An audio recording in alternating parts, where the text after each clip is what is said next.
Our artists are the myth makers of our day. The myth makers in earlier days were the counterparts of our artists. They drew the paintings on the walls, yes. They performed the rituals. There's an old romantic idea in German, das Volkdicht, that say that the poetry of the traditional cultures and the ideas come out of the folk. They do not. They come out of an elite experience, the experience of people particularly gifted, whose ears are open to the song of the universe, and that they speak to the folk, and there is an answer from the folk which is then received. There's an interaction, but the first impulse comes from above, not from below, in the shaping of folk traditions. So who would have been in these early elementary cultures, as you call them, the equivalent of the poets today? The shamans. The shaman is the person who has, in his late childhood, early youth, could be male or female, had an overwhelming psychological experience that turns them totally inward.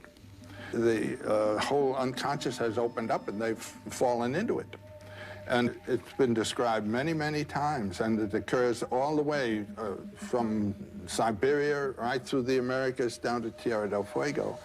It's a kind of schizophrenic crack-up, the shaman experience. What kind of experience?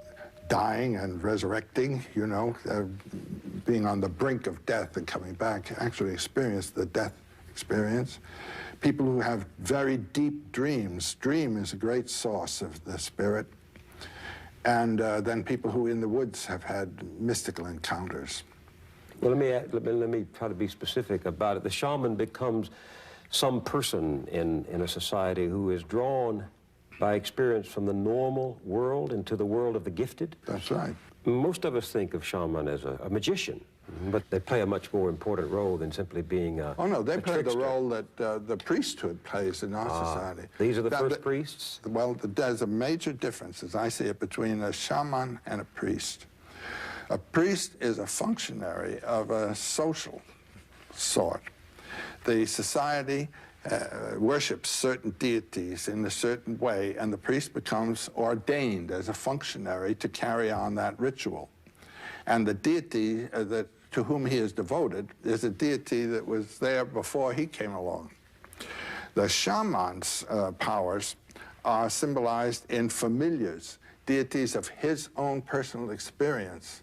And his authority comes out of a psychological experience, not a social ordination. Do you understand what I mean? And the one who had this psychological experience, this traumatic experience, this ecstasy, would become the interpreter for others of things not seen? He would become the interpreters of a heritage of mythological life, you might say, yes. And ecstasy was a part of it very often in the shamanic experience. It is ecstasy. The trance dance, for example, in the Bushman society. Now, there's a fantastic example of something. The little Bushman groups. The whole life is one of great, great tension. The male and female sexes are, what we say, in a disciplined way, separate. The men have a certain field of concerns, their weapons and the poisons and the hunt and all that, and the women have a certain field of concern, the bringing up the children, the nourishing of the children, and so forth and so on. Only in the dance do the two come together. And they come together this way. The women sit in a circle or a little group, and they then become the center around which the men dance. And they control the dance and what goes on with the men through their own singing and beating of the thighs. What's the significance of that the woman is controlling the dance? Well, the woman is life, and the man is the servant of life. And during the course of this circling, it's a very tense style of movement the men have. Suddenly, that one of them will pass out. He's entranced now, and this is a description of an experience. When people sing, I dance. I enter the earth. I go in at a place like a place where people drink water. I travel a long way, very far. When I emerge, I'm already climbing. I'm climbing threads. I climb one and leave it. Then I climb another one, then I leave it, and I climb another. When you arrive at God's place, you make yourself small. You come in small to God's place. You do what you have to do there. Then you return to where everyone is. You come and come and come, and finally you enter your body again. All the people who have stayed behind are waiting for you.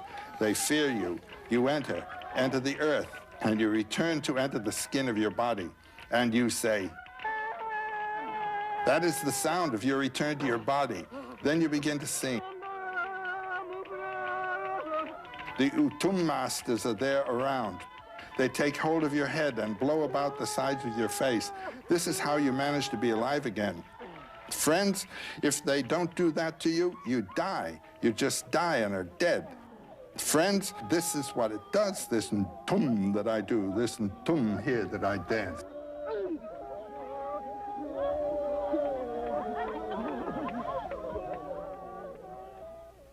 This is an actual experience of transit from the earth through the realm of mythological images to God, or to the seat of power.